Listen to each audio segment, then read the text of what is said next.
Bismillahirrahmanirrahim. Assalamu alaikum. 9th class, how are you? Today we will start our lesson number 3. In the previous lecture we have done translation of chapter number 3, media and its impact. Media के बारे में, इब्लाग के बारे में हमने पढ़ा था, यानी इब्लाग क्या है और मीडिया क्या है।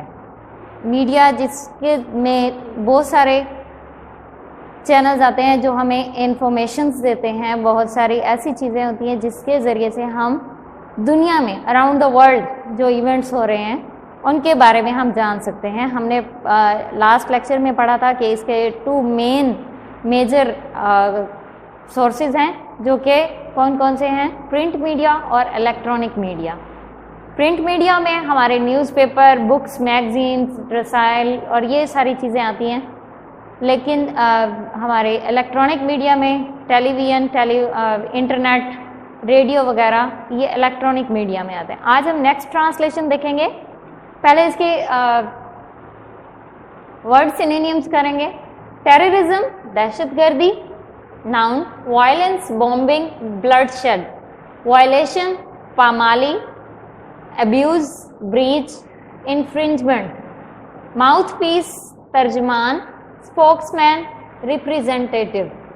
डाउनट्रोडन, मजलूम। Oppressed, crushed. विजिलेंट, चौकस, होशियार, बाखबर जो होता है। Watchful, alert, worry. सेगमेंट, हिस्सा या टुकड़ा। Section, part, sector.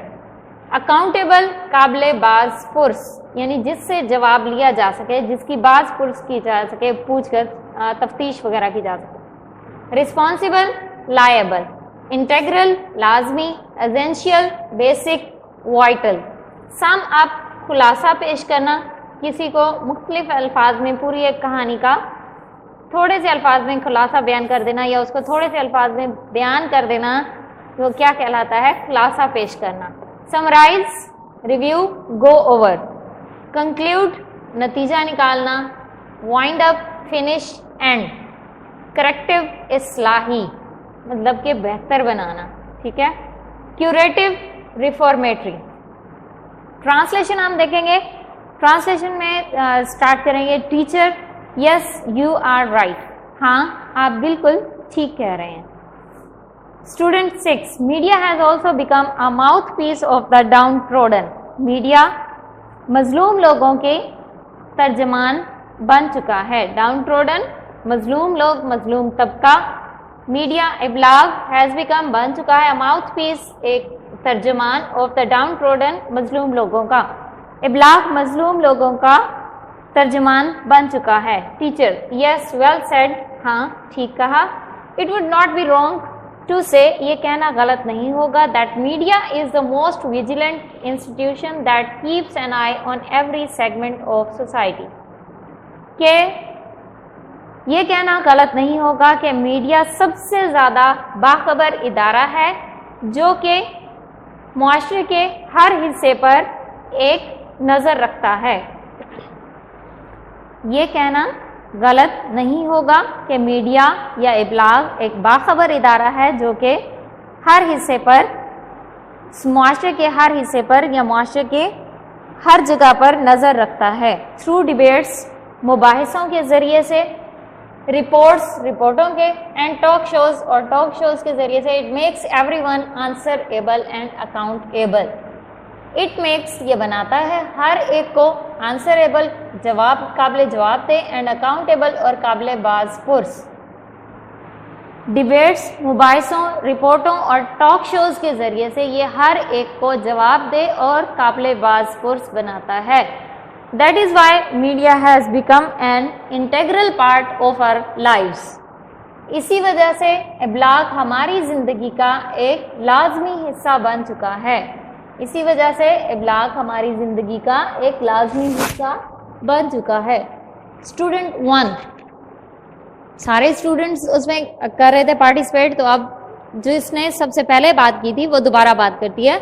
Student 1, I would conclude the discussion by saying that media can play a positive role and has a corrective impact if it works honestly.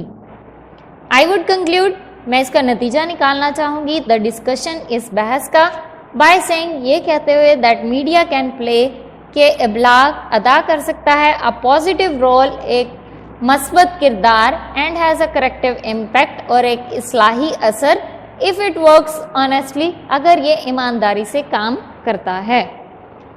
मैं इस बहस का ये कहते हुए नतीजा निकालना चाहूँगी कि इब्लाग एक मस्बत किरदार अदा कर सकता है और इस्लाही असर कायम कर सकता है अगर ये ईमानदारी से काम करता है।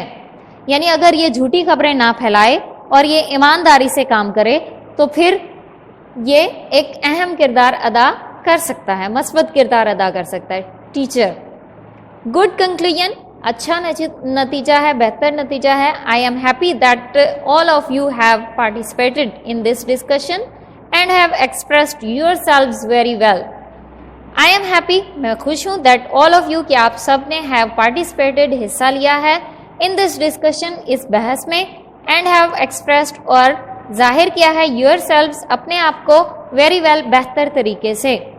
मैं खुश हूँ कि आप सब ने इस बहस में बेहतर तरीके से हिस्सा लिया है और अपने ख्यालात का बेहतर अंदाज में इजहार किया है।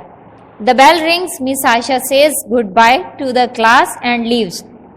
घंटी बजती है, मिस आयशा क्लास को या जमात को अल्लाह हाफिज कहती हैं और चली जाती हैं। ठीक है, इसमें हमने इब्लाग के बारे में पढ़ा था सारा, तो आप लोगों को अब ये अच्छी तरीके से समझ आ चुका होगा, आई होप। अब हम इसकी देखेंगे एक्सरसाइज में है क्वेश्चन है change the following words into nouns. Noun आपको पता है, नाउन किसे कहते हैं? जो किसी भी चीज़ का नाम होता है, शख्स, किसी भी पर्सन का, प्लेस का या थिंग का नेम होता है, वो नाउन कहलाता है। ठीक है, अब वर्ड्स हमें दिए गए, हमने उनसे नाउन्स बनाने। Save, safety, devastating, devastation, helpless, helplessness, able, ability, excited, excitement, active, activity, hopeless, hopelessness, justice, justification. ये आप नाउन इनसे बना लीजिएगा। नेक्स्ट है, इसी के बाद नेक्स्ट क्वेश्चन है fill in the blanks with nouns. यानी ये जो हमने नाउन्स बनाए थे, जैसे safety, devastation, helplessness, ability, excitement, activity, hopelessness, justification, यही नाउन्स, यही वर्ड्स यूज करते हुए हमने फिल इन द ब्लैंक्स करनी है। नंबर 1 है doctors are concern with the safety of the patients. यहाँ पे हम क्या लगाएंगे? Safety. Number 2, in a state of excitement she cried loudly. खुशी से या जोश की हालत में वो जोर से बोली। नंबर 3 है floods often cause large scale devastation. Positive activity, activity will keep you healthy. Her helplessness was quite obvious. She was in a state of hopelessness. Hopelessness. She has the ability required for the job. मतलब कि job के लिए जो काबिलियत उनको required थी, ज़रूरी थी, उसमें वो एबिलिटी मौजूद थी। Have you any justification for this act? क्या आपके पास इस अमल के लिए कोई जस्टिफिकेशन, कोई जवाब है? ठीक है, ये फिल इन द ब्लैंक्स आप लोग कर लीजिएगा। नेक्स्ट इसमें है प्रोनाउन। प्रोनाउन किसे कहते हैं?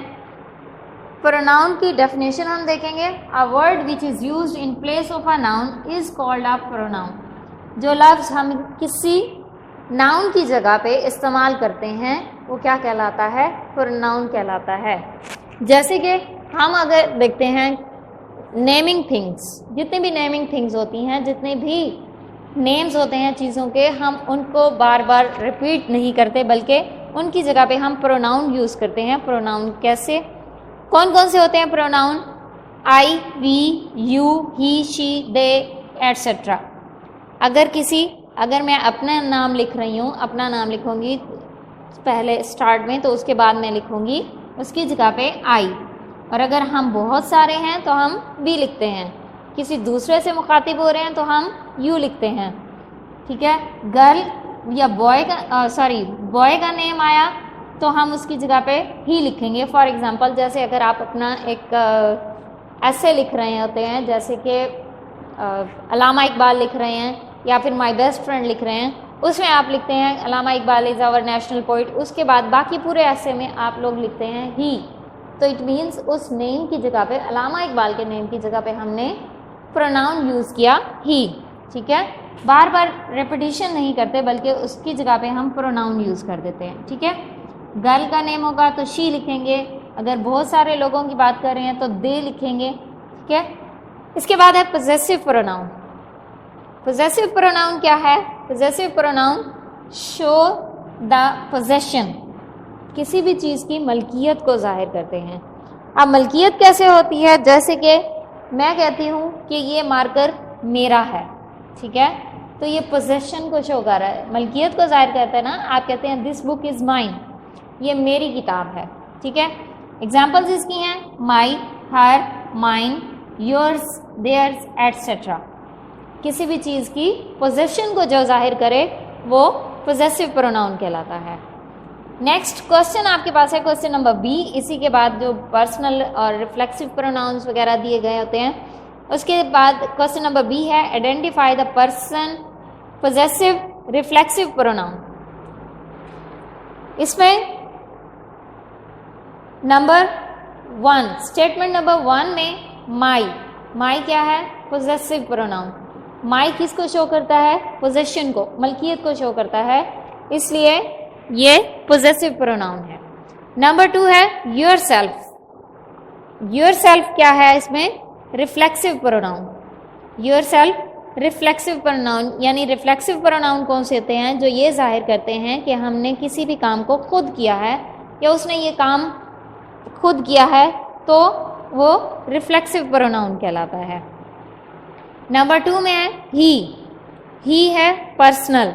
पर्सनल क्यों है? क्योंकि ये पर्सन के नेम को शो करता है। ठीक है, जैसे यहाँ पे पर्सनल प्रोनाउन की डेफिनेशन अगर हम देखें, the pronouns which are used in place of a person are called personal pronouns. I, we, you, they, he, she, persons की जगह पे हम यूज़ करते हैं तो हम इनको पर्सनल प्रोनाउन कहते हैं। ही क्या है? यहाँ पे पर्सन की जगह पे पर्सन के नेम की जगह पे यूज़ किया गया तो हम इसको पर्सनल प्रोनाउन कहेंगे। ठीक है, आपने इनके सेंटेंसेस के सामने लिख देना है कि ये ही पर्सनल प्रोनाउन है। नंबर 4 है नोबडी। नोबडी क्या है? Indefinite pronoun. इंडेफिनेट प्रोनाउन क्या होता है? जो कि किसी भी शख्स की तरफ मतलब मखसूस नहीं करता, एवरीबॉडी या हर किसी की तरफ रेफ़र करता है, हर किसी को रेफ़र करता है, उसके लिए हम इंडेफिनेट प्रोनाउन यूज़ करते हैं। जैसे कि हम कहते हैं nobody was in the class, class में कोई भी नहीं था। ठीक है, तो ये क्या होगा? Indefinite pronoun. इसी तरह आई होप कि आपको ये समझ आ चुके होंगे, आप इन्हें अच्छे तरीके से कर लीजिएगा। अल्लाह हाफिज़।